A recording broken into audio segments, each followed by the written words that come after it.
Pse gratë qajnë? I biri e pyeti nënën. Pse po qanë? Ju përgjigj. Qajnë nga se jam grua. I biri i tha. Unë nuk po e kuptoj këtë. Nëna e përqafoi dhe i tha se ti këtë nuk do ta kuptosh asnjëherë. I biri pastaj e pyeti prindin e vet. Pse qanë nëna ime pas një arsye? Prindi ju përgjigj. Të gjitha gratë qajnë pas një arsye. I biri u rrit dhe u bë burr dhe ende mbeti pa e ditë se pse qajnë gratë.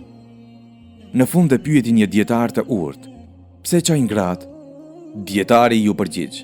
Kur Allahu e krijoi gruan, i bëri të ketë shpatulla shumë të forta e ta bardh barrën e botës. I bëri asaj të ketë krah të butë e të jep rehati.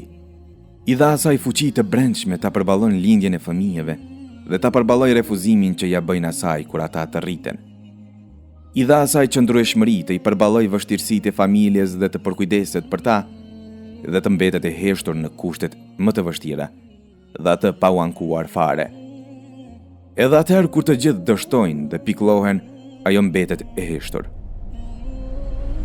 I dha asaj dashuri ndaj fëmijëve të saj që nuk përfundon dhe ajo dashuri nuk u ndryshon, edhe nëse ata ja kthejnë me të keqe dhe i shkaktojnë asaj dhembje. Dhe në fund, i dha asaj lot të i rrjedhin kur ka nevojë dhe ta nxjerr barrën e kësaj përgjegjësie të madhe, që më vonë të mundet të vazhdoj udhëtimin më tutje. Kjo është pika e vetme e dobët e saj. Prandaj, respektoni lotët e grave të botës, edhe nëse ato dalin pas një sebeb.